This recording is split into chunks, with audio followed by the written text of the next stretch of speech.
Ahí veíamos algunas de las obras representativas de Teodoro González de León, esta pieza que, bueno, pues transformó realmente un fragmento del paisaje urbano de la Ciudad de México, Reforma 222. Miquel Adrià está con nosotros, como les habíamos anunciado, director del proyecto Arquine, un gran conocedor de la arquitectura mexicana, con pues una tristeza muy grande, por un lado, por la partida del maestro Teodoro González de León, el maestro Manuel La Rosa, pero también con yo creo que llenos de todas estas imágenes que nos dejó, estos espacios, esta relación con la ciudad. Sí, sin duda, Teodoro nos deja un legado riquísimo a la arquitectura, no solo de la Ciudad de México, sino a la arquitectura universal.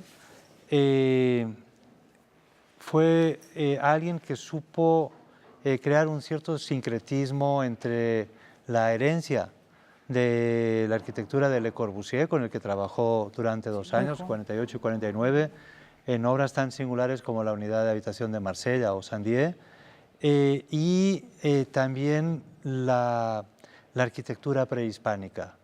Eso se ve en buena medida en sus obras más interesantes, en su obra madura, que empieza con el Colegio de México, que me parece una obra extraordinaria, en el que vemos por un lado toda esa arquitectura propia del Le Corbusier, de la segunda mitad del siglo, de parteluces, de concreto aparente, y por otro lado vemos taludes, vemos plataformas, secuencias espaciales que nos remiten... El edificio del Poder Judicial, por ejemplo, ¿no? El edificio del Poder Judicial, el Museo Tamayo, el Infonavit, la Delegación Cuauhtémoc, que a mí me parece un edificio sumamente interesante porque junto con otros edificios de esa época lo que hace es meter la ciudad dentro del edificio, generar espacio público en el exterior con plazas, pero también acercando ese espacio público hacia el interior. Y eso lo sigue haciendo a lo largo de los años. Es decir,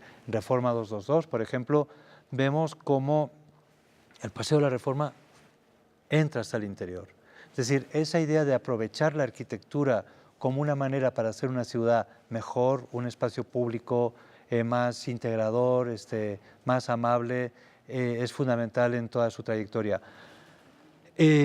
Teodoro, que había en su primera época, después de regresar, de trabajar con Le Corbusier, que había hecho grandes zonas de vivienda habitacional y después ya con Abraham Saludowski, por ejemplo, hizo Torres de Mixcoac y otros conjuntos habitacionales notables.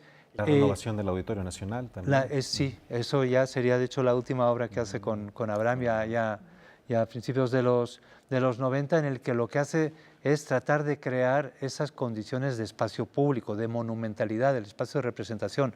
Pero no hay que olvidar que en México buena parte de esos edificios que conforman el imaginario colectivo, los edificios institucionales, habían quedado relegados porque cuando el resto de Latinoamérica los hacía a principios de siglo, aquí estábamos en plena revolución. Y esos se fueron conformando en generaciones posteriores. Y a Teodoro, Abraham Saludowski también les tocó llenar ese vacío con algunos edificios notables que generan pues, los signos de identidad en buena medida, no solo de la Ciudad de México, sino de otras ciudades, y de la representación de México en el exterior, porque por ejemplo ambos hicieron la Embajada de México en Brasilia, y con Pancho Serrano, Teodoro hizo la Embajada de México en Berlín y en Guatemala. Una de las construcciones muy importantes, la Embajada de México en Berlín. Vamos ahora que también era pintor y veíamos estas estructuras que tienen formas geométricas que nos pueden recordar a Monte Albán, por ejemplo, una arquitectura no simétrica. ¿Los materiales, Huemansin, por ejemplo? Eso es algo que también a mí me parece encantador y apasionante del trabajo de Teodoro González de León. Por ejemplo, en las imágenes veíamos también las salas silvestres revueltas aquí en el Centro Nacional de las Artes. Miquel, ¿podemos decir que en la arquitectura de Teodoro González de León hay algún tipo de materiales que sean característicos o alguna conjugación de materiales que sea característicos de su obra? Bueno, sin duda. La obra de Teodoro González de León se identifica casi exclusivamente con el concreto aparente cincelado. Esto empezó con un edificio en La Condesa que hicieron sin cincelar, proyectando chorros de arena. Fue un desastre, se llenó de polvo toda la colonia y desde entonces vieron tanto Teodoro como Abraham Sabludowski que lo mejor era pues el cincelado a mano. Y eso lo ha llevado a cabo hasta que ya en los finales de los años 90 con el Pantalón incorpora el concreto blanco, a diferencia del gris que venía usando, o el que tiene unos tonos rosas, por ejemplo, con todo las oficinas centrales de Banamex en el centro histórico de la Ciudad de México, para conjugarse con el tesontle de los edificios del siglo XVIII que estaban al lado. Pero básicamente sí podemos hablar que la obra de Teodoro es en concreto. Siempre es muy notorio el material. Digamos que el material tiene mucha presencia. El vidrio, por ejemplo, el hierro, estas estructuras no esconden sus materiales, no tienen recubrimientos, sino Sin como que duda, son muy directas, muy claras. Es como sentido, él, ¿no? Sí. preciso, concreto y como muy esencial. Las cosas son para lo que son. La estructura es al mismo tiempo fachada, es al mismo tiempo, no requiere revestimiento, a diferencia de otras arquitecturas que recurren a soluciones mucho más escenográficas en el que la estructura se esconde y empiezan a haber muros de colores como más propios del teatro que de la arquitectura, ¿no? Es el trabajo y tiene esa cosa como muy atemporal, como lo que decíamos, ¿no? Que se conectaría perfectamente con lo prehispánico, con lo colonial, con lo contemporáneo. En realidad serviría de escenario de cualquier película futurista también. Continuamos con Miquel Adrià platicando acerca del trabajo de Teodoro González de León. Hemos hablado de los materiales, de las formas. Él se preocupó por hacer estos edificios que dan identidad a una ciudad y que son monumentales. Sus obras generalmente son notorias, no puede uno pasar y no darse cuenta que están. Pero también le interesaba el asunto de la vivienda. Mencionaste hace rato las torres de Mixcoac que tienen, ¿qué tendrán? 30 y tantos, 40 y tantos años, 40 y tantos años, sí. Sí, y a él le interesaba sin duda la vivienda, es en lo primero que había trabajado en temas de estandarización de vivienda social, pero sobre todo lo que le interesaba, lo que le fascinaba era la ciudad, la construcción de la ciudad. Y en ese sentido, en sus últimos viajes, un viaje que hizo hace pocos meses a San Petersburgo, regresó fascinado por un arquitecto neoclásico que muchos no conocíamos. De hecho, él lo conoció prácticamente ahí, rascando, buscándole. Le encantaba la posibilidad de que desde la arquitectura se pudieran completar las piezas que faltan a una ciudad. Es decir, la arquitectura como una herramienta para hacer una ciudad mejor. Y en ese sentido desconfiaba mucho de la capacidad de gestión de los políticos que durante décadas habían demostrado su incapacidad, y hablaba mucho de trabajar con el azar y las oportunidades puntuales que uno tenía desde su arquitectura. Por eso, cada vez que tenía una ocasión para convertir un edificio en un elemento icónico, generar un espacio público a partir del edificio, pues lo llevaba a cabo. En ese sentido, también fue capaz, junto con otros arquitectos, de proponer, hará más de 20 años, una nueva visión de una utopía del rescate de la ciudad de los lagos, como una posibilidad que está ahí, que sigue permanente ahí. Cada año sigue lloviendo lo mismo y solo sería cuestión de ver una manera más inteligente de negociar nosotros mismos con el agua.